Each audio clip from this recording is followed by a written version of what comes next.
Now welcome है आपका Vivekananda coaching classes में। आज मैं फिर से कंटिन्यू कर रही हूँ next question section B 2 marks के क्वेश्चन है। ये क्वेश्चन सबसे ज्यादा इंपॉर्टेंट होते हैं क्योंकि ये क्वेश्चन अगर आप सॉल्व करते हो तो आपको सबसे ज्यादा मार्क्स भी आते हैं। तो यहाँ पर देखो क्वेश्चन क्या है हमारे पास, find the coordinate of the points which divides the join of -7 and 4 - 3 in the ratio 2:3।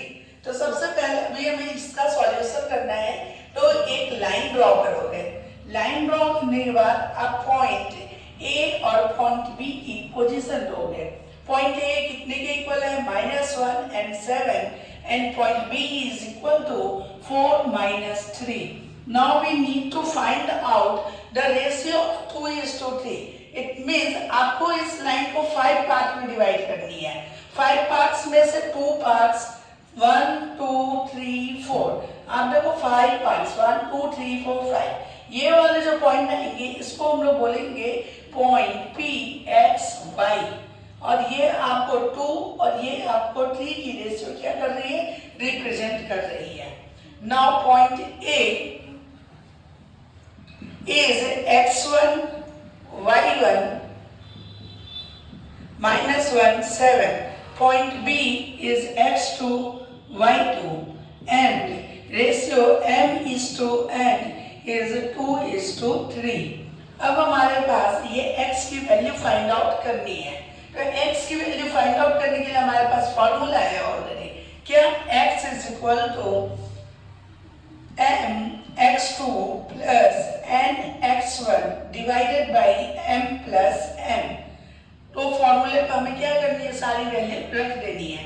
m की वैल्यू कितनी है 2, x2 की वैल्यू कितनी है 4, प्लस n की वैल्यू कितनी है 3, और y2 की वैल्यू आपकी x1 की वैल्यू कितनी है -1, divided by 2 plus 3, 8 - 3 divided by 5 divided by 5 that is equal to 1। Next value हमें निकालनी है y। फॉर्मूला सेम है, बस x के जगह आपको क्या लिखना है, y। m है और यहाँ पे क्या मिलेगा हमें, y2 plus n y1 divided by m plus n। m तो सेम रहेगा 2। अब आप यहाँ पर चेक करो, y2 की वैल्यू यहाँ पर है -3 प्लस 3, y1 की वैल्यू है 7, 2 प्लस 3 कितना हो गया, -6 plus 21 divided by 5 means 15 divided by 5 is equal to 3। तो पॉइंट P की वैल्यू कितने के इक्वल हो गई, 1 and 3। पॉइंट P की वैल्यू कितने के इक्वल हो गई, 1 and 3। This is our answer, this is our answer. Now next question, cos A is equal to 5/30, then find sin A and tan A। ये क्वेश्चन ट्रिग्नोमेट्री से है और trigonometric ratio से है। ऑलरेडी आप लोगों ने पहले भी पढ़ा होगा कि हमारे पास एक राइट एंगल ट्रायंगल होता है जिसमें cos A की जो वैल्यू होती है वो कितने के इक्वल होती है, B/H। तो यहाँ B कितने के इक्वल है 5 और H कितने के इक्वल है 13। तो यहाँ पर B की वैल्यू हो गई 5 और H की वैल्यू हो गई 13। तो अब आपको यहाँ पे ये वाली लेंथ, परपेंडिकुलर लेंथ क्या करनी है, फाइंड आउट करनी है, ABC। पाइथागोरस थ्योरम अगर आपको मालूम होगा तो आपको पता होगा कि इसके जो है सो एक रेशियो होते हैं।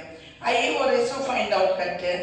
तो 30² - 5 स्क्वायर कितना होगा, 169 - 25 दैट इज इक्वल टू 144। 144 किसका स्क्वायर है, 12 का स्क्वायर है। तो ये वाली जो साइड है वो कितने के इक्वल हो गए, 12। It means 5 12 and 13 are Pythagorean triplet. अब हमें क्या फाइंड आउट करना है, यहाँ पर sin A। sin A कितने के इक्वल होता है, P/H, और tan A कितने के इक्वल होता है, P/B। P/H क्या है, P आप देखो यहाँ पर कितने के इक्वल हुआ 12 और H कितने के इक्वल है 13। और यहाँ पर अगर हम tan A की वैल्यू लें तो P की वैल्यू कितनी है 12 और H की वैल्यू है 13। P की वैल्यू है 12 और B की वैल्यू है 5। This is our answer. I hope आपको ये सॉल्यूशन बहुत पसंद आया होगा। अगर आपको ये चैनल पसंद आ रहा है, वीडियो अच्छी लग रही है, तो आप ये वीडियो को शेयर करो और साथ ही साथ लाइक करें और कमेंट करें आपको किस तरह के क्वेश्चंस और चाहिए। Thank you from my self.